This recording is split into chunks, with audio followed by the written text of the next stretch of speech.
ever considered that all this is your fault? Your presence creates these animals.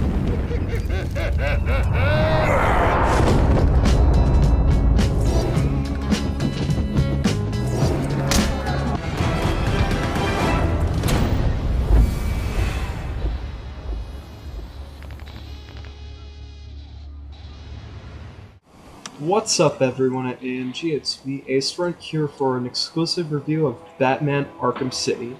Now, the version I played was the PlayStation 3 version, so there might have been some frame rate issues that the 360 version probably doesn't have, but for the most part, every version of Arkham City that you get as far as like a physical copy goes, or like Steam, it's pretty much all the same, you don't really need to worry about that. But I did play with the Catwoman DLC, so I will be talking about that as well. First off, the story to Arkham City. Oh my god, what a story. You really should play Arkham Asylum before you play Arkham City. Now, if you got the game when it came out, in North America at least, Walmart was doing this great bundle that came with a Game of the Year copy of Arkham Asylum and Arkham City. That's the version I got. You know what, great buy if you didn't already do it, but Arkham City's definitely worth playing, but you really should play Arkham Asylum first. Because the story just makes a lot more sense when you play through Arkham Asylum, and you get some references like Titan, or some of the little hints that you got from Arkham Asylum, or that sort of stuff. But the story in Arkham City is just beautifully written. It's so good. It is the definitive story of 2011, in my opinion. That and Uncharted 3. They were just incredible games, and Arkham Asylum Arkham City has this incredible writing about it that's just it's so great. It really is. And it helps that the voice actors they just do their parts so beautifully. They really do. I could go on and on and on about the story, and how great it is, but I probably should just get on with the gameplay now. If you're familiar with Arkham Asylum's combat and how it's so well executed, and its XP leveling up system thingamabob, yeah, Arkham City doesn't really diverge much from it. It does a pretty good job, emulating what Arkham Asylum did while improving upon it. For example, you can now do a slide dash, which, on the PS3 you press R2 while running, and that's a really good strategy to do for taking out enemies by surprise. You also get the flight controls are also a lot better. So instead of just descending, you can go down then up, get some of that levitation back, or altitude, sorry. But the gameplay is pretty much, as far as the combat goes, it's pretty much the same, and that's not a bad thing, because the combat in Arkham Asylum is really, really, really good. And they added in some new gadgets, some really cool ones, the sort of electric gun thing that controls these power switches, that controls these generators, that will take the enemy's guns, or will make doors go up. And it's a really good strategy to use that, although I did not find myself using it all that often, perfect or hypocritism, but the combat is improved in ways that minor but good. It's like if it ain't broke, don't fix it, right? And Arkham City didn't really tamper much with it, and it was good. But the biggest change between Arkham City and Arkham Asylum as far as its gameplay goes is the world that you travel in. Arkham City is sort of like Infamous, whereas Arkham Asylum is sort of like any 3D Zelda game, really. I mean, they're fairly linear, but Arkham Asylum was linear, but it did have sort of a world you could travel across. Arkham City is just a straight-out open-world game. But the way you travel to missions is a lot different. You don't just simply choose a mission. If you want to go there, you go there, but you're not really forced to. It's good to do that, because there are a lot of distractions in Arkham City, but the open world gameplay is just so much fun. It really is. And the grappling hook makes it a lot easier to travel. And you can pretty much just do whatever. I mean, you can save civilians, you can go for Riddler trophies, which there are a lot of. You can go to missions, you can explore certain parts of Arkham City that you never really thought you would explore.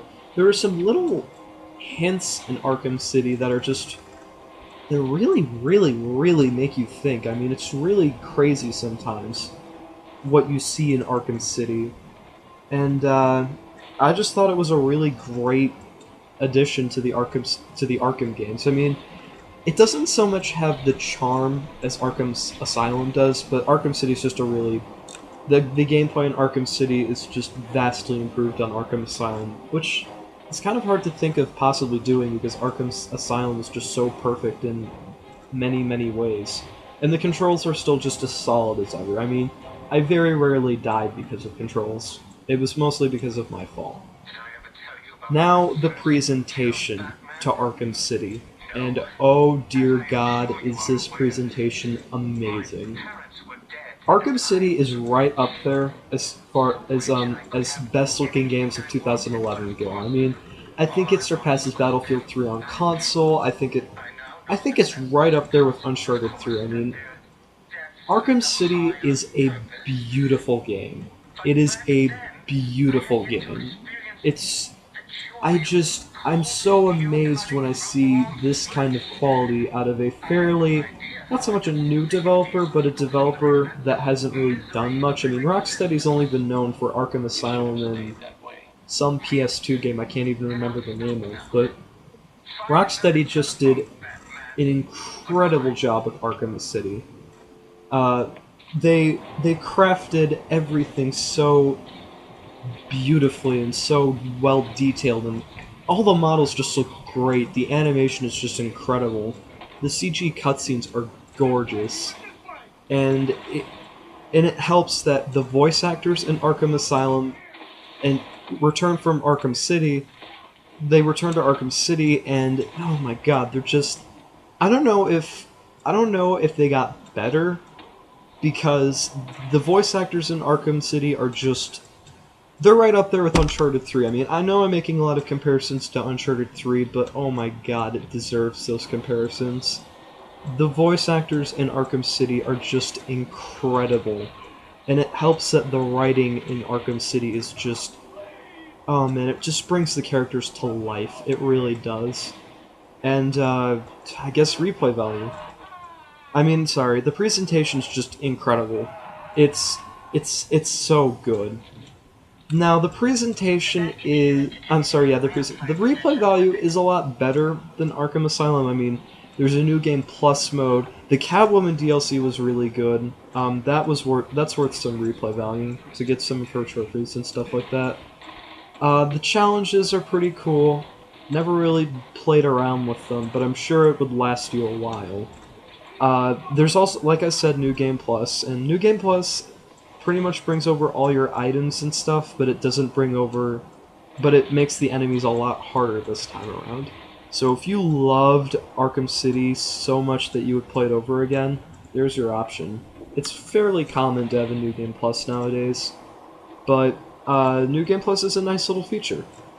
And overall, do I recommend you buy Arkham City? Absolutely! If you haven't bought it already, and your only reason is because you haven't played Arkham Asylum yet, play Arkham Asylum before you play City, or at least just look up a walkthrough. But if you haven't played Arkham City yet, just play it. It's easily one of the best games of 2011 that I played, and it's easily one of the best licensed games I've ever played, period. I'm not even joking about that. It's probably one of the best licensed games I've ever played, let alone the best Batman game I've ever played. Buy this game. It's a 100% recommendation to me, and I cannot praise it any higher than I already have. So thanks for listening to my review. I'm sorry. Thanks for listening to my review, AMG, and have a wonderful day. Thanks for watching guys, be sure to check out our Twitter and our blog for future updates, written reviews and much more.